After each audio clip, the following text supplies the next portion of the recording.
to having camp with us the 3 athletes. We've got Alyssa Conley, former SA champion in the 100 and the 200.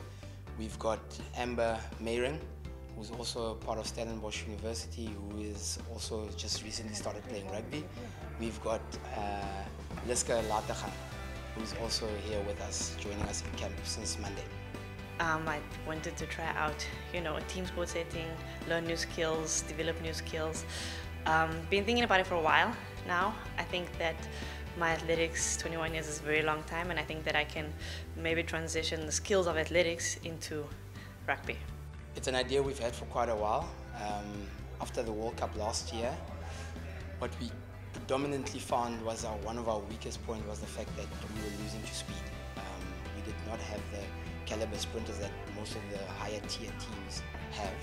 So it was one of our missions coming back from the World Cup to say, let's see if we can try and improve that and try and get in a couple of sprinters who are willing to get into the rugby setup. The call came last year, and when I got the call, I was like, are you crazy? Like, there's no way I can play rugby. I'm an athlete, that's what I do. Time went by, had a few months to think about it. I did a lot of research on the girls and what they're doing.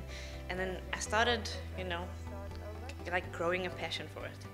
Okay, maybe I can do this, maybe I can transition, maybe I can learn the skill, because I've never touched rugby ball in my life. I've only ever ran. So I was like, okay, if I put my mind to it, I could possibly, learn the skill and be great on the field. So it's a new challenge. I think new challenges in life are very important. I think we don't have to just stay on one path or, be great at one thing. We can, adventure and try other things, and you never know what you'll find.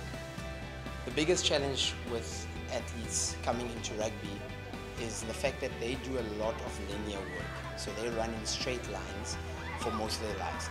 And in rugby, it's a multi-dimensional and multi-directional sport. So the biggest challenge is getting them to move in those directions and be comfortable in those change of direction. Driving from the airport to base, I was anxious. I was nervous. I didn't know what to expect. I didn't know if the girls would, welcome me. I didn't know how they would feel about me being here. But absolutely amazing. I've had a great 24 hours with the girls so far and with the team, training with them, interacting with them.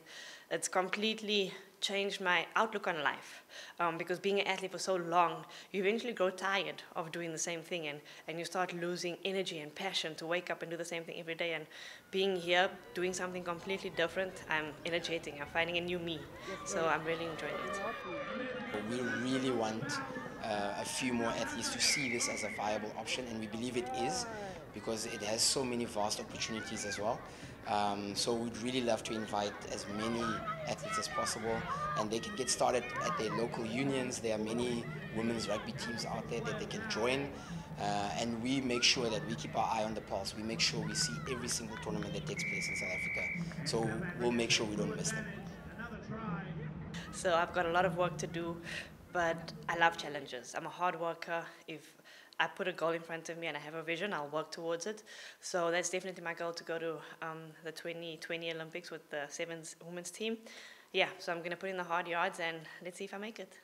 We've got a good 12 months ahead of us, where we've got Olympic qualifiers coming up towards the end of the year.